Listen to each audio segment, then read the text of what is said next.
Apa berbeda? Bakal home run nanti pakai home. Itu juga bangga. Bisa berubah berubah. Coba benar dong, tadi sudah sih, mana juga.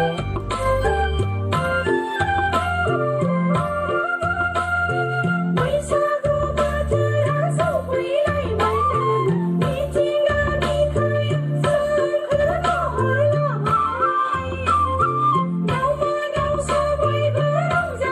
bỏ lỡ